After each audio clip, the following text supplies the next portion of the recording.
before, as we mentioned, the record high for today is 66, set back in 1917. We've got a cool down on the way and some rain chances later on tonight. We'll talk about that in a few minutes. Tyler Moore here with FCTV, and we're downtown with Jim and Scott from Fox 59 News. We just asked them, you know, how is it, the environment, just everything? How are you guys feeling about this whole situation? Well, it's certainly, Super Bowl, it's the best thing to happen here in Indianapolis, and one of the greatest things that I've ever had a chance to cover. Of course, it's only just a couple days away, and already, there's a great vibe going on already here in the city. So it's only going to get better as the days ahead. 4 or 5 years ago when we bid to get this, so many people did not think we'd have a chance, and now everybody, if you're listening to the bloggers, they're all saying, geez, Indianapolis is doing a really good job. Tyler Moore here with FCTV, and I'm here with Head Director of NFL Operations, Damara Smith. And what's it like, just the atmosphere down here in Indianapolis? Well, look, it's a pleasure to represent the players. Being down here in Indianapolis, you see a town that has a great football tradition, people who dig certainly the Colts, and today everybody's getting ready for a great game that we'll see on Sunday. So it's my first media day as the Executive Director of the NFL Players Association. So we're going to go in, say hello to the guys, have a good time, but for the next few minutes I'm just going to be a fan. And during the lockout, what did it take just to get the season actually going? Because a lot of us were very scared that the season wasn't actually going to happen. Well, for the folks who were scared, I was one too. Look, it took a tremendous amount of solidarity, strength, and a lot of prayer on behalf of our players. I'm proud of them because they stood together. Our job is to make sure that our players play the game as long as they can and as safe as they can. And that meant at times making sure that the deal had to be fair for everyone. And the atmosphere down here in Indianapolis, do you think it's good for the city? Obviously it's good, but what do you think, improvements that they've made just overall, how will it help the city and be beneficial for anytime you have a Super Bowl in a great town, I think it does two things. One, it revitalizes the interest or the spirit in football. I mean, you've got a celebrity game going on downtown this weekend, and you've got fans coming out enjoying what they're doing. But most of all, it brings economic development to the people who need it. On Friday, we're going to be standing out in front of the Hyatt Hotel, representing and standing with workers who feel that the Hyatt Hotel hasn't been good to them. So when a Super Bowl comes to town, it's about football, but it's also about economic development and making things good for ordinary working people. Tyler Moore here with SCTV, and I'm here with Adam Schefter. And what's the environment like? Just NFL what about media? Rick Riley? And Rick Riley. Yeah, what about Rick Riley? I was interviewing you first. All right, how's the environment down here? Been a great host city. Indianapolis has been terrific. We're in Indianapolis. I think we're in Miami. We're not in Miami right now. Is it always like this?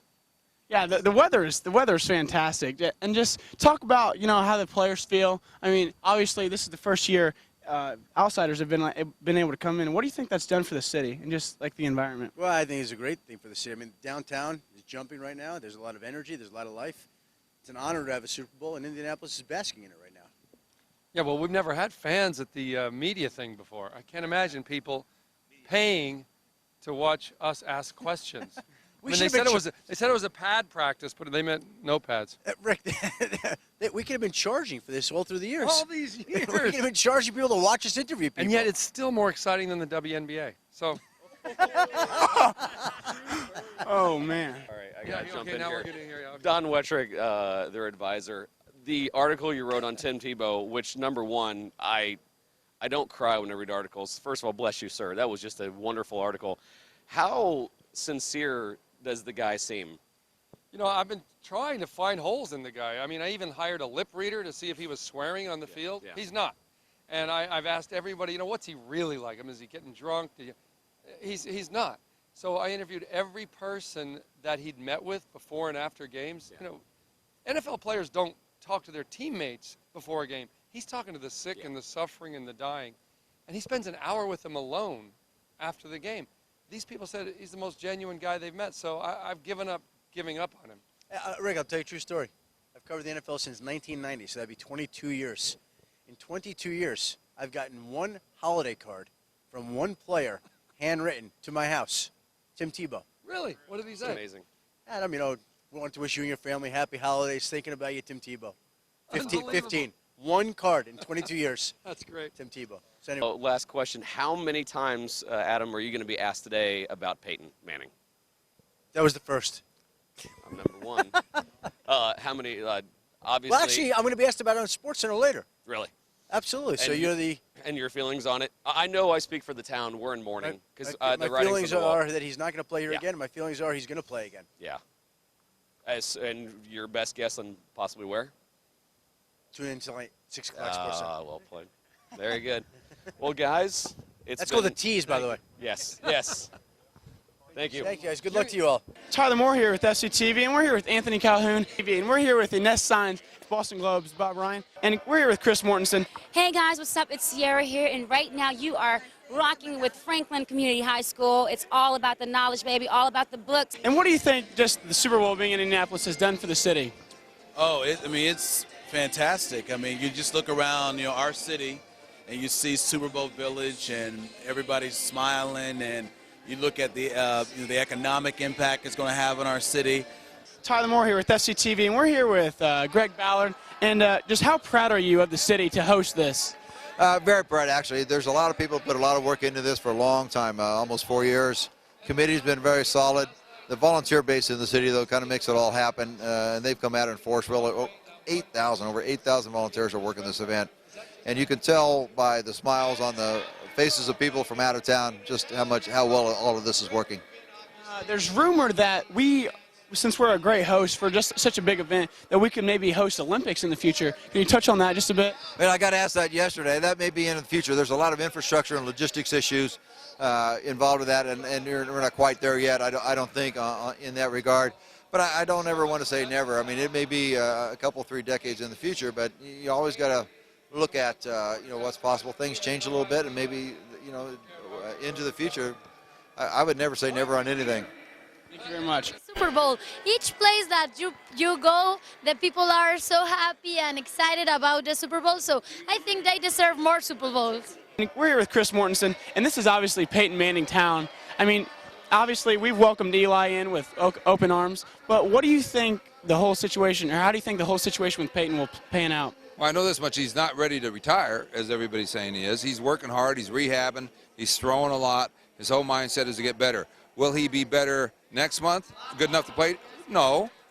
What about April? What about May? What about June? So, the way I expect it to play out, and it's not gospel, is that I don't think he'll be a Colt, and then he'll be a free agent. And as he continues to rehab, then teams can assess, okay, what kind of contract do you assign him to? Joe Montana finished in the Kansas City Chiefs uniform. It did not damage his legacy. This just needs to be what I would call a beautiful parting, and then you hope that Peyton is able to play. By the way, let's dismiss the whole myth that this will put him at risk, his life. He was cleared for contact in December. He's no more at risk than any other football players in terms of getting hit. It's just about the nerve getting totally regenerated to his arm so he can make the throws he needs to make. What's your best guess of where he will go if he doesn't stay in Indianapolis? Well, I said this on our NFL 32 show. I'd handicap it Redskins 1, Dolphins 2, and then maybe the Jets and Cardinals behind there. But I really think the Redskins are the obvious team. If it's not the Colts, because Mike Shanahan and Peyton certainly have a relationship. It's an offensive system, friendly. He doesn't care if it's Eli's in the same division. That's way overrated. The main thing is just that he's able to play at a level that he feels is quality level, and if he doesn't, he won't. I mean, if it's but I don't think we'll know that. It may be June before we know that. In your opinion, do you think the Colts should draft Andrew Luck? I mean, with Peyton Manning's $28 million contract still there, what do you think they should do with that? I think you have to draft Andrew Luck. I think if Peyton Manning were the general manager of this team, he probably would draft Andrew Luck. So.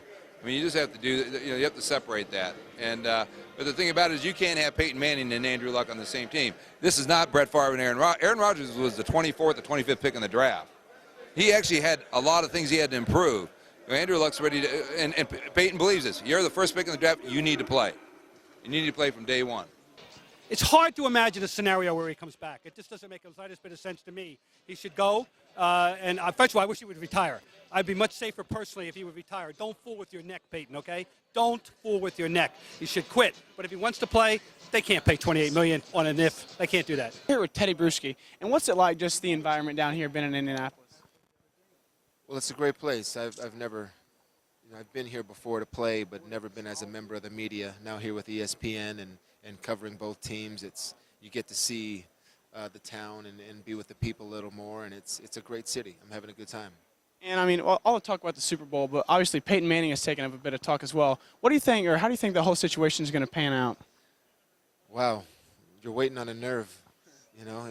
Will the nerve regenerate? And Peyton's health is, I think, what's most important to him and his family first. And unfortunately, the Colts and Peyton, how that's going to end up, nobody knows. There's just so much uncertainty. And to really speculate on it right now, you just have to wait and see. And we're here with legend Chris Berman. And what's the just the atmosphere been like in Indianapolis, and how have they done as a host city? People are wonderful here. We know that. Midwest, we knew coming in you guys would be great. You've rolled out a bigger red carpet than we even could have imagined. And not only Hoosier red, I mean, it's just a red carpet. This is my second time in the oil drum here. And it's going to be a great scene. The fans are making everybody welcome. And you guys should be applauded. It's only Tuesday. The best is yet to come. And obviously, Indianapolis, home of Peyton Manning. How do you think the whole situation will pan out? I mean, I'm no Rob Lowe, but what I'm thinking, I know here everyone's thinking, has Peyton played his last game as a Colt, etc. I'm thinking bigger football terms because that's what I do. Has he played his last game in the NFL already? And that would be awful to think about it. But you can't ask him to do something that, I mean, he doesn't know how it's, if you take a hit, you're never going to be a normal dad. Well, then we're done. We don't know. So how is it going to play out? The writing looks like it's on the wall with the Colts. It's too bad. But he may never play again, and that's even worse. I hate to see that. If he were to leave, where do you think the best place for him the best destination? I don't know. Anywhere. I mean, New England might not need him, but I don't know. I hate to even think that way. Playing football somewhere would be great. If it's the Colts, that would be our first choice. What do you make of Tom Brady saying hopefully people can come back for a party next weekend? He's supposed to think like that. I don't have a problem with him saying that. Whatever he needs to do to try to motivate himself or motivate his team. How's that guy? That's okay. Dancing. Have you ever considered maybe like a praying game? I thought about it, but I felt like I had to stick to the roots and stick with the salsa, which is the Puerto Rican style, and that's what I'm sticking with. I like the outfit, by the way. Determination to win this game, no matter what it takes. Is giving it our full effort, our full, full commitment, all in to going out there and win this game for this organization.